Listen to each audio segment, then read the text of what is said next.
অরিজিৎ সিং গান ছেড়েছে, মানে প্লেব্যাক সিঙ্গিং করবেন না। তো গান ছেড়েছে, খুব খারাপ কথা, খুব দুঃখ লাগছে। কিন্তু কিছু কিছু মানুষ রয়েছে যারা এতটাই কষ্ট পেয়েছে, যারা অরিজিৎ সিংয়ের গান শুনে তাদের কষ্ট কমছে না, কারণ কষ্টটা অরিজিৎ সিং নিজেই দিয়েছে। একজন তো বলছে অরিজিৎ সিং অনেক বড় ভুল করেছে, এখনই তো সময় ছিল নিজেকে আরও বড় করে তোলার। কিন্তু যে বলছে তার বয়স 18 থেকে 25, সে নিজে বড় হতে পারলো না, আবার যে বড় হয়ে আছে তাকে আবার বড় হওয়ার জ্ঞান দিচ্ছে। একজন তো এমন করে বলছে ভুল করেছে, খুব ভুল করেছে, পস্তাবে। অরিজিৎ সিং দেখলে তিনি বলবেন আমি কি আবার ভুল করলাম।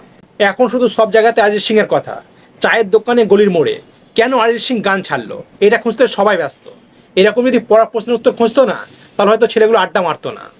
অনেকে তো বলছে অরিজিৎ সিং নাকি পলিটিক্সে জয়েন নেবে, কেউ বলছেন রেস্টুরেন্ট করবে, সিনেমা বানাবে, কেউ বলছে হয়তো গান শেখাবে। মানে কত চিন্তা অরিজিৎ সিং কী করবে না করবে, কিন্তু নিজে কী করবে সেটার দিকে কোনো ধ্যানই নেই। ভুল করে যদি অরিজিৎ সিং একবার ফেসবুক বা ইনস্টাগ্রাম খোলে না, তাহলে তিনি মনে হার্ট অ্যাটাক করে দেবে, বললো আমি এসব কবে বললাম, এর থেকে তো ভালো গান করলেই ভালো হতো। একজন তো বলছে নিজেকে খুব বড় ভেবে নিয়েছে, পস্তাবে পস্তাবে, ঠিক পস্তাবে, এমন করে বলছে যেন মনে হচ্ছে তার টাকা মেরে দিয়েছে। কিন্তু শেষে একটা কথাই বলবো, অরিজিৎ সিং গান ছেড়েছে, যুব সমাজের মন ভেঙেছে। এই অরিজিৎ সিংয়ের একটা স্যাড গান লাগাতো।